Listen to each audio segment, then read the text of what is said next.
Good morning. Nice to see you all here. Thank you for coming. I know a lot of us had a hard night last night, so it's good to see you here bright and early. I'm Kate Bulkley. I'm a media journalist based in the UK, and I'll be the moderator for this opening session. If you choose to stick with me, actually, I'll be here all morning. We're going to talk about connected TVs. We're then going to talk about online video.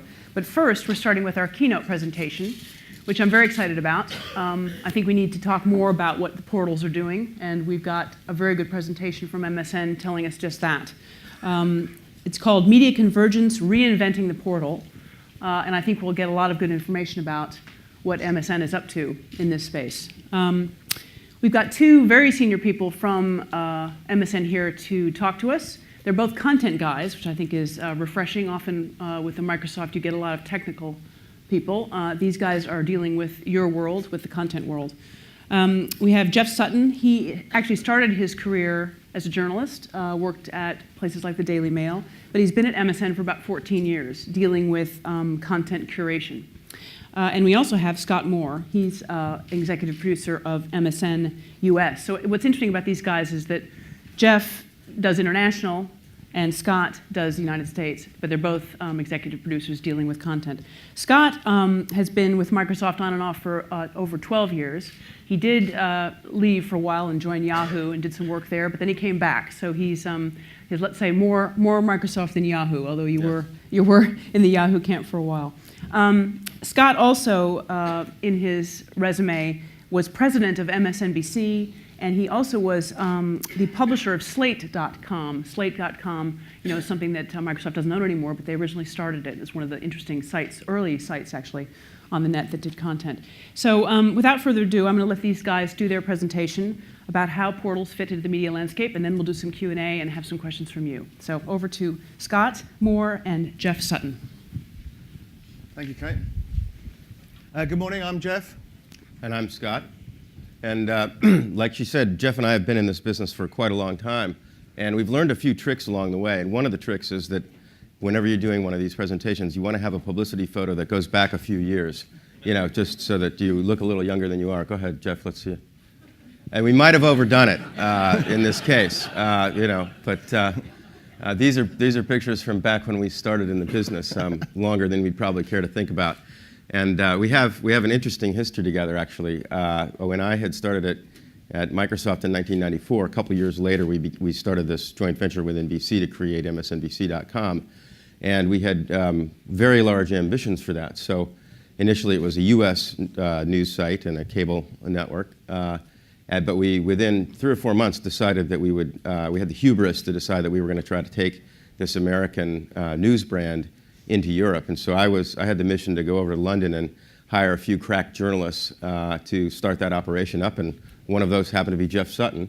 And I'll let Geoff tell you kind of how that story played out for us. So some of you may have noticed that MSNBC never did launch in the UK or in Europe. And so that was my first lesson in how online strategy can change. We went over to the US, got trained, and then suddenly people didn't really talk to us so much. And eventually we went off and did something else. We launched the portal, and it was the first in a number of zigzags along the way, and I'm sure it won't be the last. I think they call it dealing with ambiguity. So it's a good life lesson. Well, we wanted to show you a little bit of how MSN used to look and how things have changed along the way.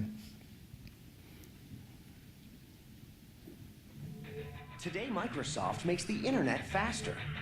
Today, the next wave in internet software is free for a month. Today, you can get online faster and go where you want in no time. Today, the internet is just a click away. It's the best of times. See for yourself. MSN Premier is free for a month when you call 1-800-521-7065. Microsoft helps you make the most of the internet right on your Windows 95 based PC with sound, motion, and more. Send email that gets through. Get the news as it happens. Plan and book a trip. Manage your investments. And find exactly what you want with Microsoft Internet Explorer. Call 1-800-521-7065 for your free month today. You'll get a free CD with the latest internet software from Microsoft. It's just really extraordinary to see what you can do. And unlimited hours online. Free for a month. So call today, and you're on your way. And So that was 1999, and free for a month. It's pretty good. And I quite like the idea of email that gets through. yeah. Fantastic. So things have changed. Media has changed. Certainly MSN has changed. I don't think I need to tell anyone here in this room or in MIPCOM how much media has changed over this last 10, 12 years. The main thing, I think, is that the two main things. One is that consumers have this incredible choice. They can choose what they want to watch, when they want to read things, where they want to see things. They can connect to who they want to connect to, wherever they are. And they have this incredible, bewildering array of choice compared to a decade or more ago. But also with that comes clutter. We talked yesterday at the Branded Entertainment Summit about clutter. There's, I don't know, 250,000 apps on an iPad. There's millions of websites. The ability to see the content you want to see everywhere makes things very, very challenging for consumers, but very much for us in the media business. And with that comes big changes with the ad business as well.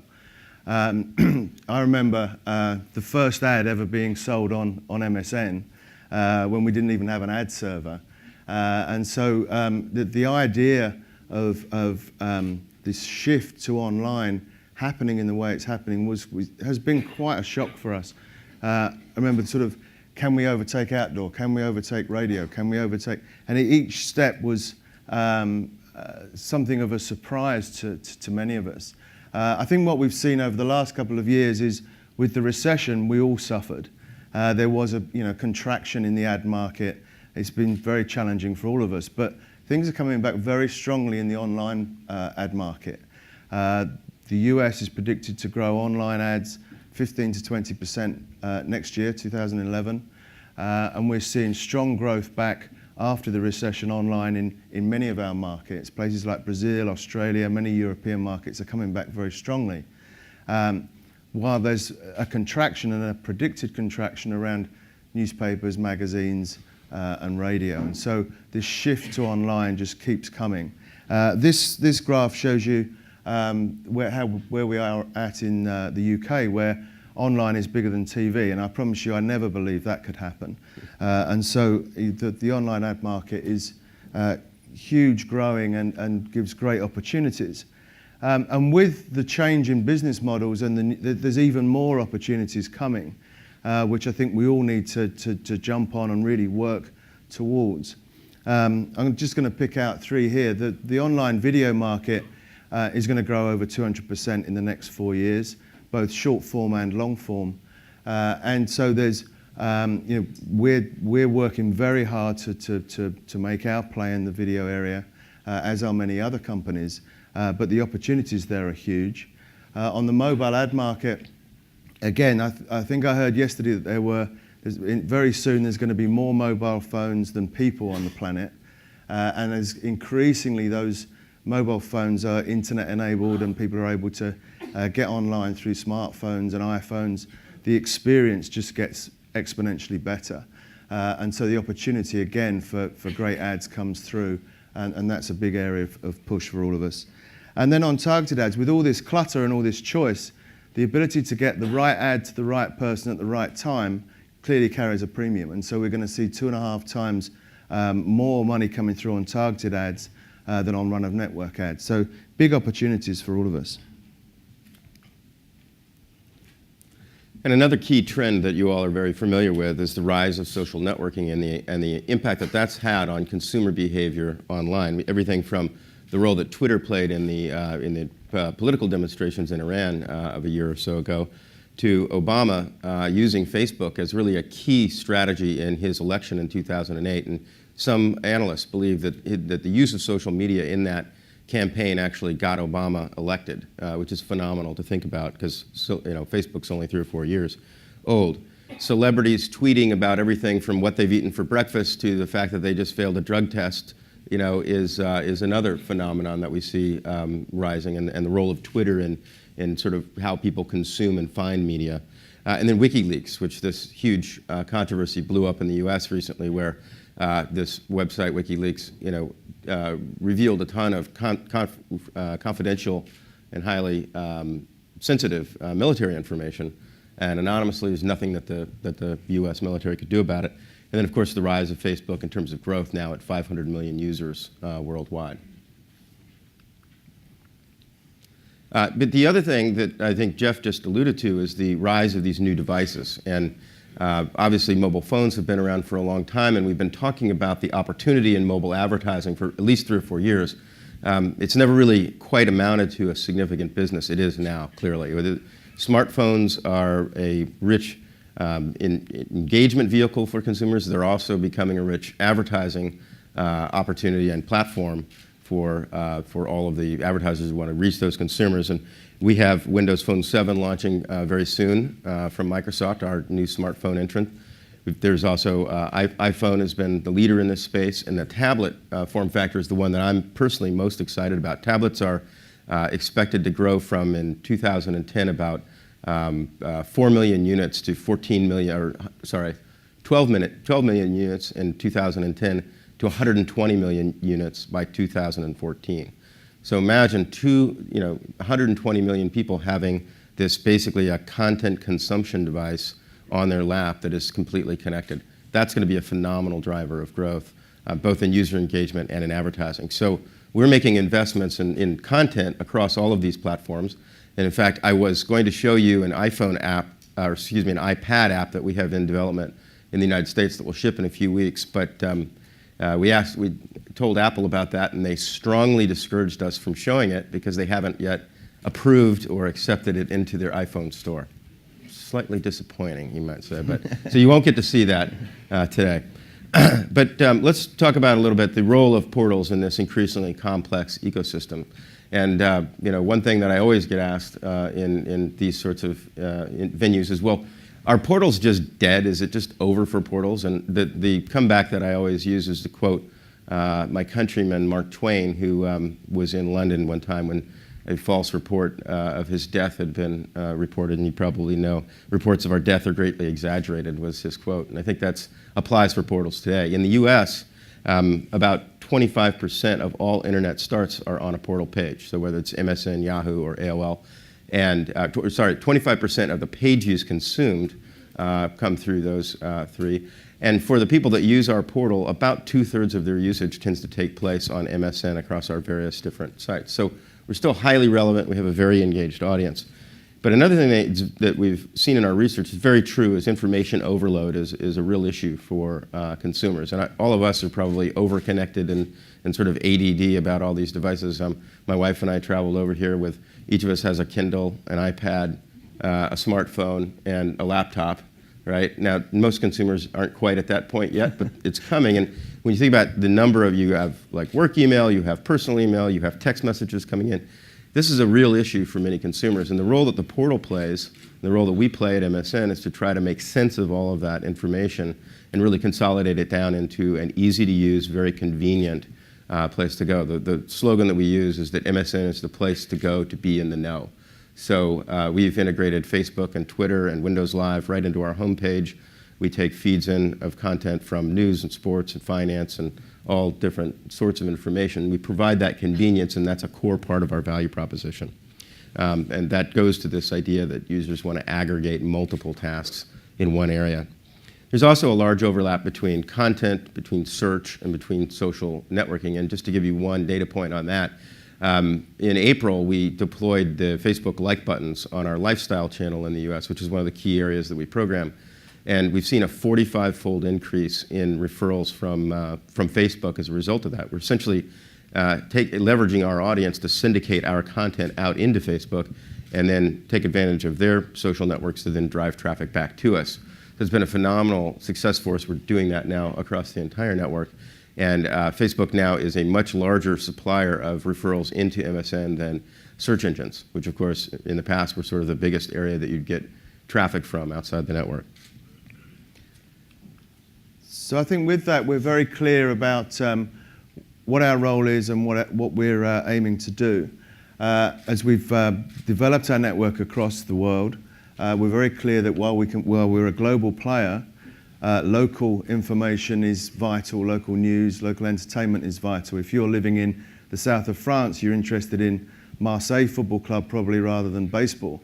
And we're completely clear that media is local while we're a global network. So we have the ability to share content across multiple markets, but also be very focused with the teams that we have in our 46 markets on that local content.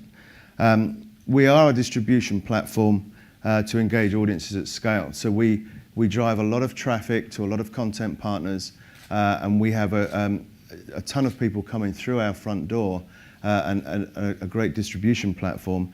And with that, we're able to connect advertisers, again at scale, both across multinational campaigns or local campaigns, and really bring both the global and local aspect to advertising.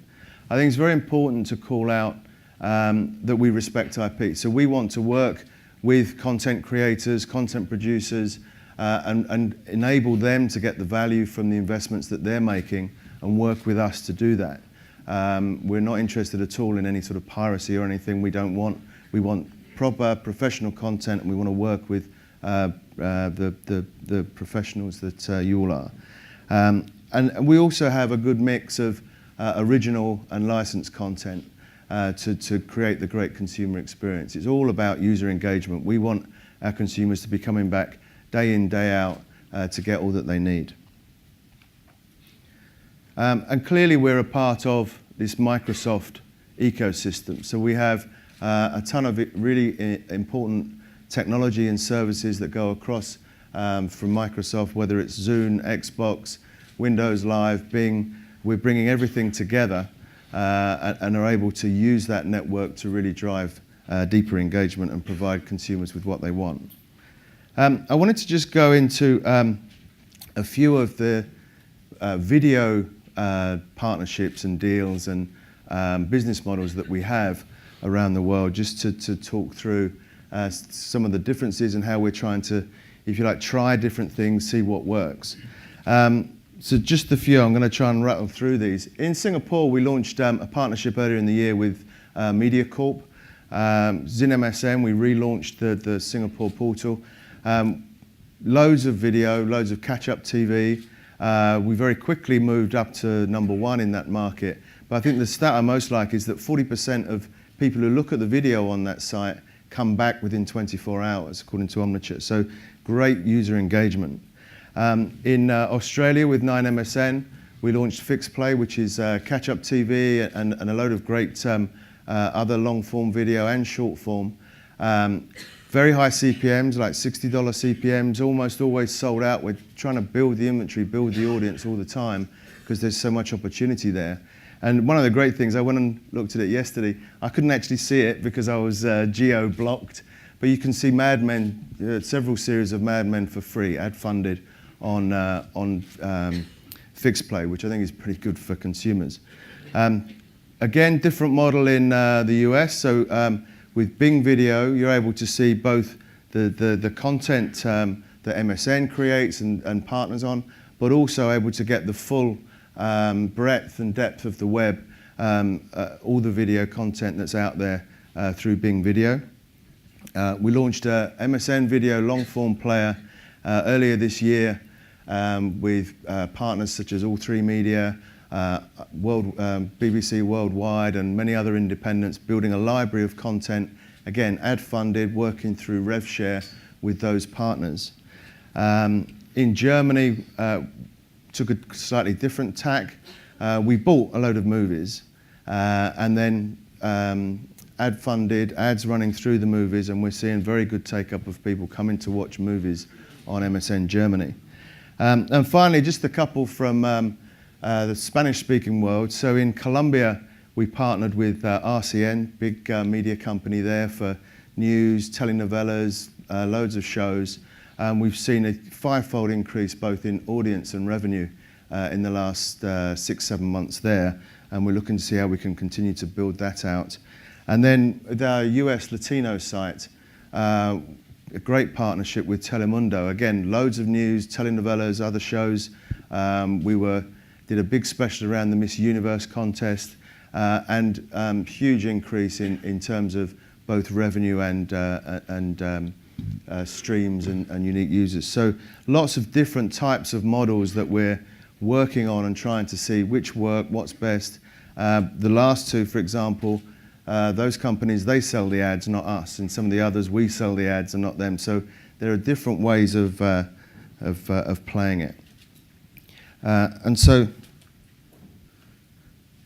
all around the world, as I said, we were in 46 markets, 27 languages. We have literally hundreds of content partners that we work with, both local and multinational. And so we're bringing in those partners, bringing that content in to drive consumer engagement and bring consumers back to us. And obviously, we work with many of the world's top advertisers. You see a few examples of the brands here. Particularly in the video space, we're seeing massive demand as this shift from television to online continues to accelerate.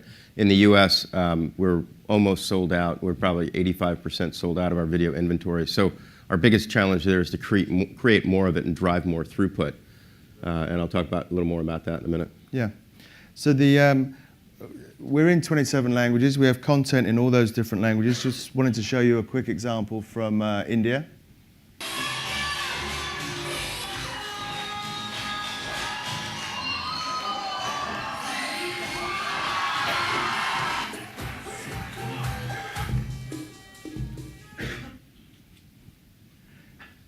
We've got hundreds of them.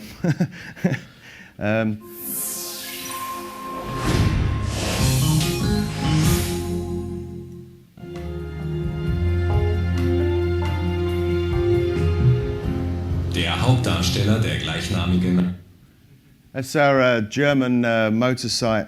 And my experience of Germany is they drive a lot faster than that in much bigger cars. But we also create our own original content. And so I wanted to show you an example in Argentina where we commissioned a MSN exclusive web-only telenovela. It's sort of like a Love Boat, Sex and the City on a cruise ship thing. And it's been lots of 5-6 minute episodes. We've just done the first series. We made about $500,000 from that. Very good profit on it. Very good audience, and we're just about to launch the second series in the next few days. So just see that one.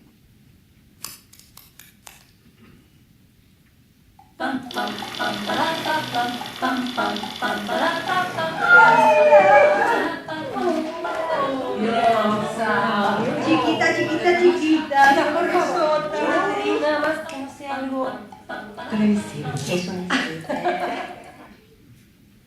Could be an interesting trip. But there's plenty of ways to, I think with the way web video is developing, there's lots of opportunities to do things in a very different way.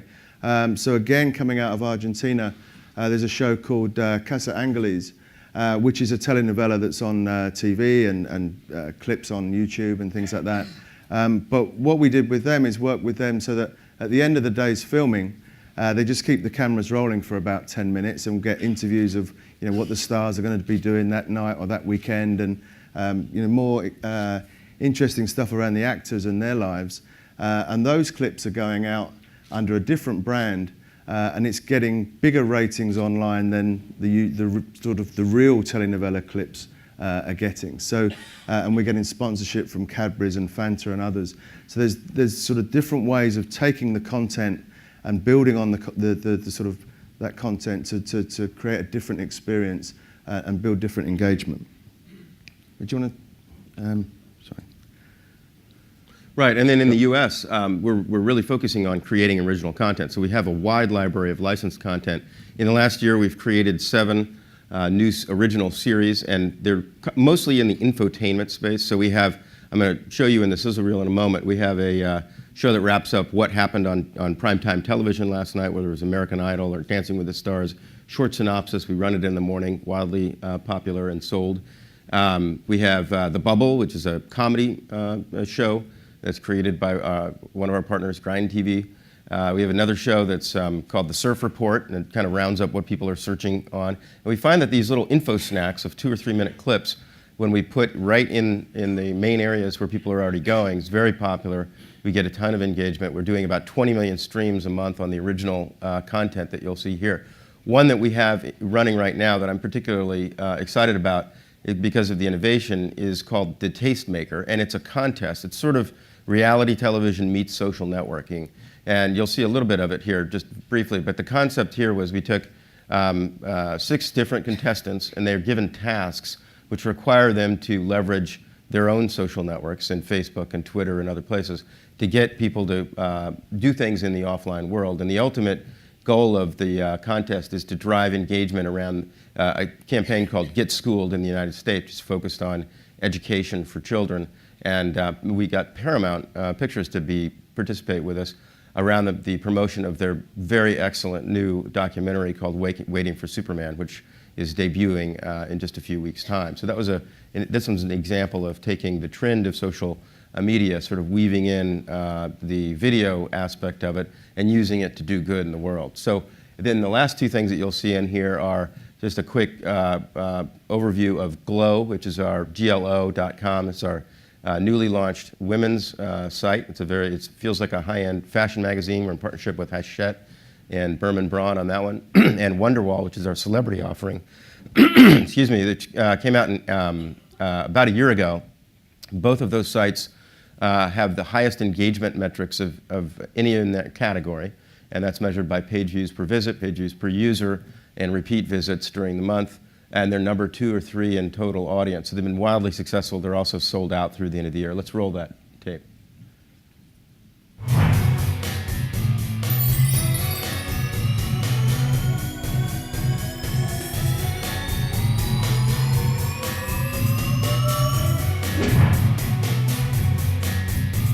Blair and Serena were in Paris, the land of love.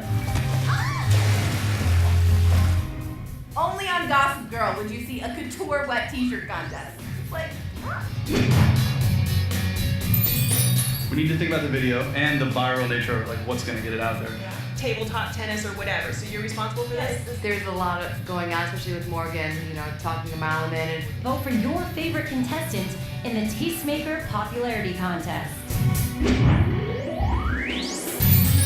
Just last night, I was lost in the jungle with Pitfall Harry.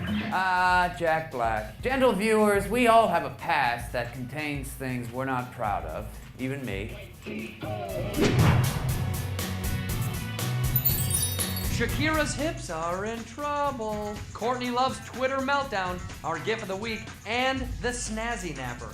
We've got what's hot on the web right here on the Surf Report.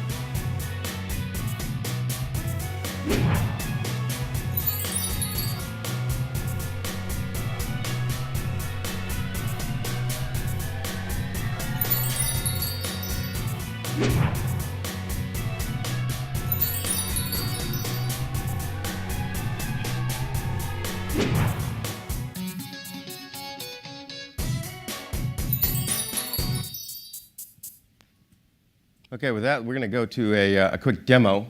Even though Apple wouldn't let me demo the other thing, we're going to show you something that we haven't released yet. It's in development, and it's a next-generation video player. The goal here is to create the best video playback experience on the web, and I hope you like it. I want to show it to you and see what you think. Let's go to that. Okay, so this is our homepage in the US, for those of you who haven't seen it. This is a design that was several months in the making, and if you scroll down, let's scroll down just a little bit and give you a feel for it.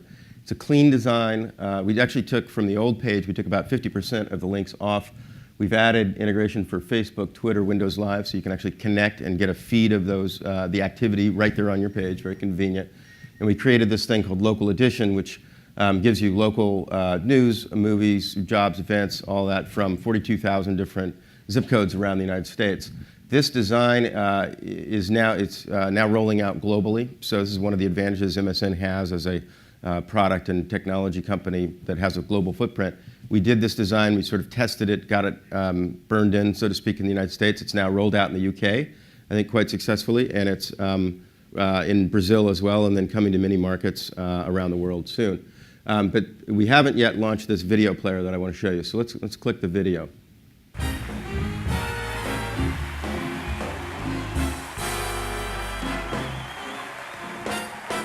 put down the remote. Cause this song, what I wrote, is a welcome you should not miss. Tonight, Lady Annie is hitting the town, so put down the remote.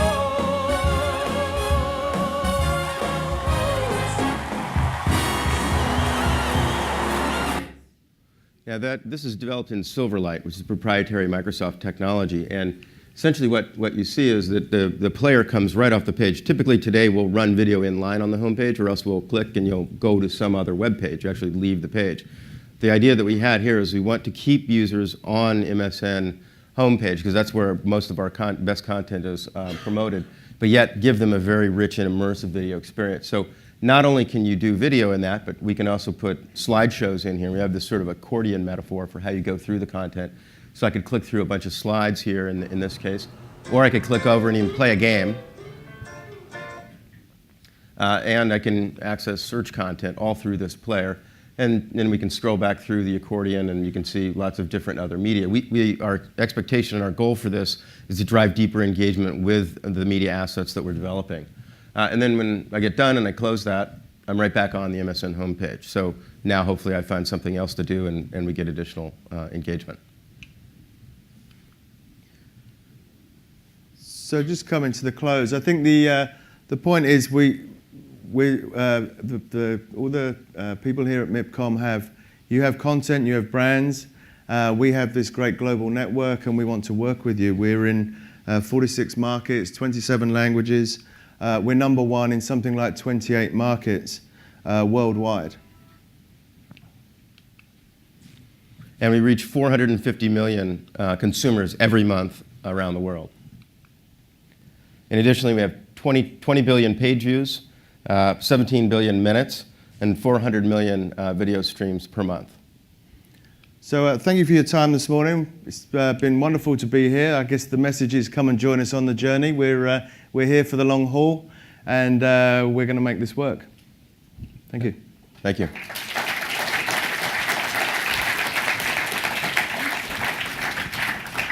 Thank you. That was great. Very interesting. I like your cleaned up homepage. I think it looks much better. Thank you. The video player looks good as well. I'm going to ask a couple of questions, and I'm going to open up to you guys. So get your questions ready if you have some for these guys. Let's talk about. I saw a lot of ad-funded content. Geoff, what about pay? Is there any pay stuff going on, or is that just not where you want to go? No, at the moment we have been focused around ad-funded, and we certainly see there's huge growth and opportunity there. But we're open. I mean, I think we're looking at where does paid content fit in? How do we work in that way? And I think a lot of it is how we connect with content creators and publishers to figure out what the best route through way is. And it's early days in the video market, and I don't think anyone's sort of cracked the final model at all. There's definitely a place for ad-funded, but I think there's also a strong place for paid content as well. Because a lot of people are talking about hybrid models now. Yeah. So you'll have some pay stuff on there, Absolutely. But just not Yes. yet. Okay. Yes. Scott, or either of you, how do these guys get involved with you? In other words, how do they make money on this? How do they? I mean, it sounds like partnerships is something that you're doing more of in terms Absolutely. of content, right? Which is a kind of a shift from where you started. How do you get to be a partner with you guys? What kind of hurdle do you have to jump through? We take pitches all the time. I mean, I would say that. At least in the United States, the MSN is unique among the portals in that we're very partner-oriented. So many of our core sites are produced by partners. MSNBC is a joint venture with NBC News, and Fox Sports is our sports partner. Wonderwall, which I mentioned before, and Glow were produced by Berman Braun, and we distribute them. Mm-hmm. And then, of course, in the video space, we have tons of partnerships. So we take pitches all the time. Obviously, we get more pitches than we can make deals around. But we've got a fairly robust process for people to engage with us and give us the ideas that they have, and we're taking them all the time. So send emails to you. I've got some folks here that I would point them toward. Yes, I'd add certainly in international we're very clear that we're not creating tons of our own content. We have pretty tight efficient teams, and it's all about partnering with the right local partners. And what's the revenue split? I mean, what can they expect to make, or does it depend on how much audience it draws in? No, we can work with the partners on sourcing out the right model and the right split. Right. Yeah, it's hard to say that there's one exact thing because it sort of depends, what they're providing and what we're providing. Let me ask one more question, then I might come to you. Branded entertainment was something that I spent a lot of my time on the stage talking about yesterday. Is branded entertainment something that you're doing? Are you getting brands involved, or is it basically just selling dots? Getting the advertisers in around the content. Yeah, no, we have a robust branded entertainment program. It's called BEAT. BEAT, great. Yeah, branded entertainment something. We've been doing it for several years, where we work with brands. Sometimes it can be problematic because if the advertiser just wants to do something that's an advertorial and has a very niche appeal, that's difficult for us as a mass publisher to really support. I think the way that it's evolving though now is that the advertisers and the brands are becoming more sophisticated and realize that they need to produce programming. In fact, I watched some of your panel yesterday and somebody said, you got to make it entertaining first, because if it's not entertaining first, that A, people are going to just bail out of it, and B, they're not really going to get the message that you want them to get. Mm-hmm. Mm-hmm. So that market's developing. We're bullish about its continued development. Mm-hmm. Okay. Anything else? No? No, that's fine. Good. Is there some questions from the audience? If we could have the lights up so I can see, because I can't see anything. Does anyone have a question about MSN or portals in general? There's one back there. There's one up there. And where did you see another one? And there's one wherever there. Put your hand up.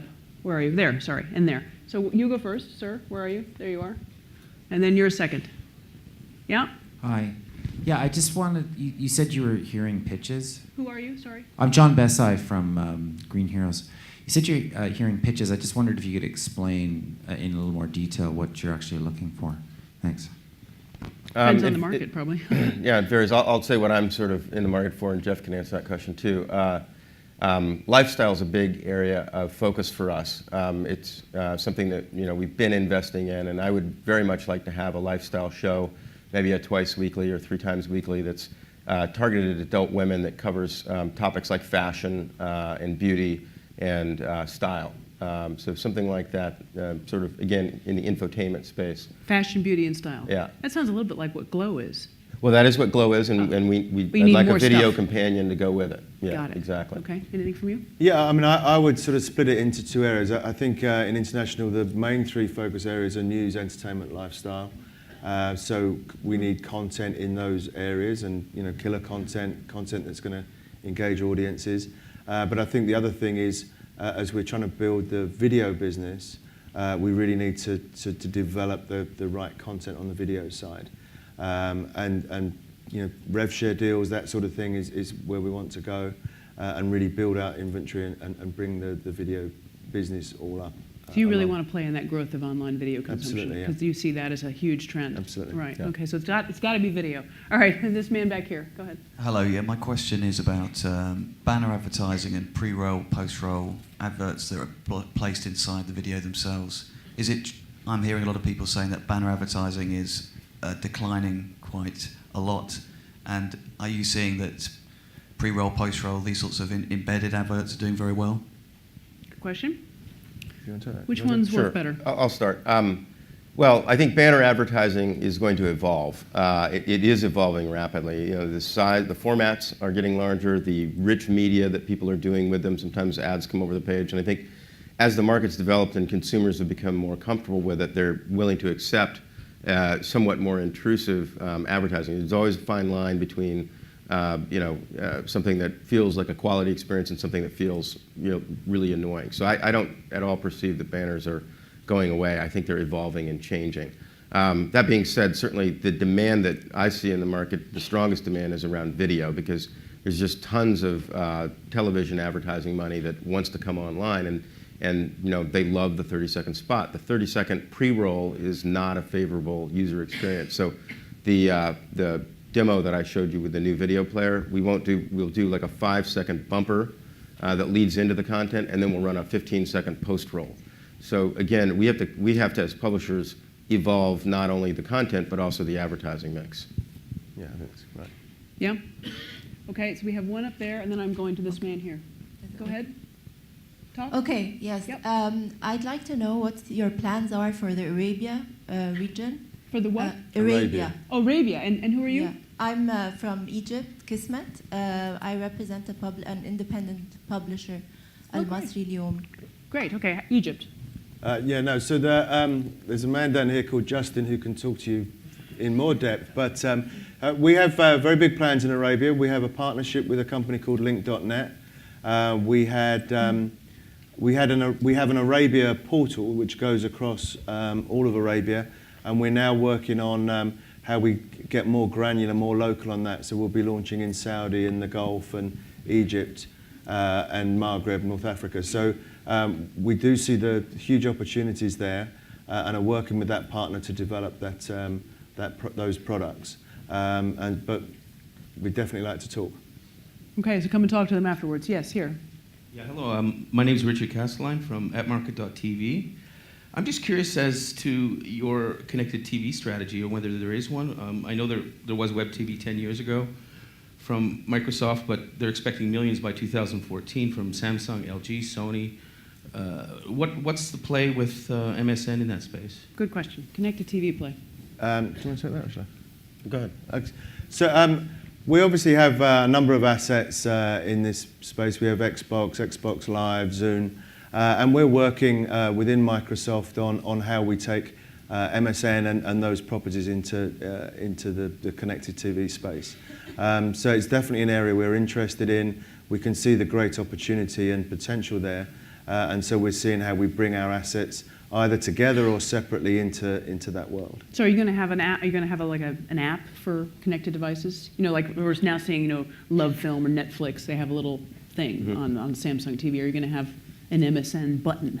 Probably. I mean, I have a slightly contrarian opinion about connected TVs. I'm not certain that consumers are going to want to really interact with their big screen plasma TV the way they would with a laptop or a tablet device. And so, my opinion is that it's likely to develop where you're watching the television and then you have companion programming on another device that's on your lap or sitting next to you that may be related to that, so that perhaps you're twittering with friends about a show that's being aired right now. But we'll see. I mean, obviously, if that platform begins to take off, we'll absolutely program to it. And Xbox Live is really Microsoft's play in the living room, and it's wildly successful. Yeah, because I was going to say Xbox. You haven't mentioned Xbox. Xbox is your connected play, right? Would you work with Google TV, for example, or who knows? I think we're. So we want to be where consumers are. Okay. I think is the way I would see it. So. So we've developed iPhone apps, iPad apps. We'll be developing Android apps as well as Windows Phone 7. So with different devices, we want to be out where consumers are rather than just sitting in our own world. So sure, I mean, we need to look at where we're going with that. With the slight caveat that it might be a two-screen world, which actually I think I sort of agree with Scott on that one. Any other questions? Is there another question for these guys? There's one here. Sorry, I can't see. Yes, go ahead. There's one there. Is there another one somewhere we can get queued up?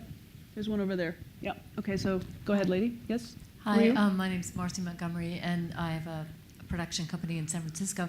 I was curious about network, and if connected TV helps overcome some of the bandwidth issues that we see with mobile devices. It seems like sort of the weakest point in the chain of providing a great experience is the ability of the AT&Ts or the Verizons or the telecom providers in the world to actually get this amount of high bandwidth material to the customer wherever they go, given the kind of growth figures that you showed.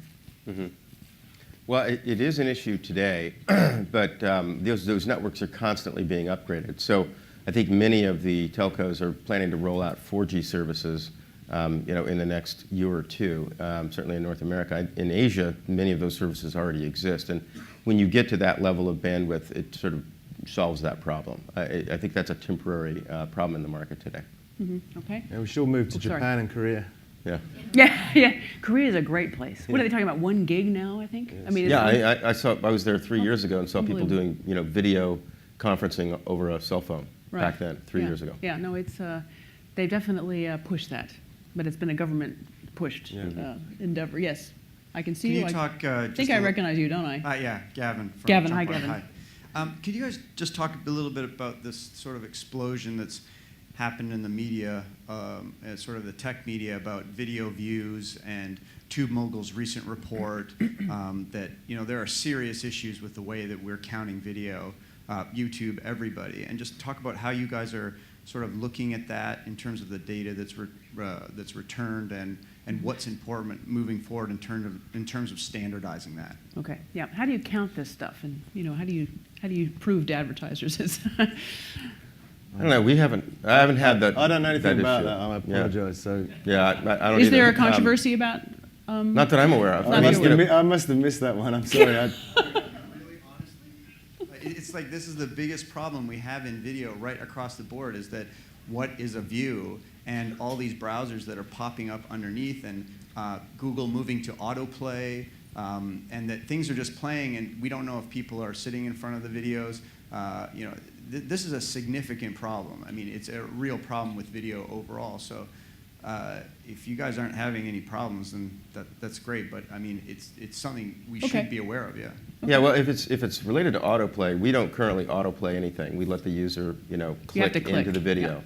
And with regard to the advertising, we have very clear agreements negotiated with our advertisers about what qualifies as an ad impression. So, and we're audited. I mean, we're Microsoft. We're not going to charge people for ads that are not watched. But your broader point, I think, is true. Is that when you're in a situation where there's massive amounts of innovation and people trying different things, standards become very important, and we need to have industry standards. So, be happy to talk with you more after. I guess the last part of it is that what do you guys constitute a view? When someone's viewed 50% of the video or first pixel? Somebody here could. Does somebody know at MSN? Or Nico, what is it? Okay, Gavin, you've got to go talk to Nico after. Yeah, you win the prize for the most difficult question. You win the prize for most difficult question. Right. Well, with that, I'm going to have to end this session because we're over time. The clock is on red. So thank you, Gavin. Could you please join me in thanking Geoff Sutton and Scott Moore?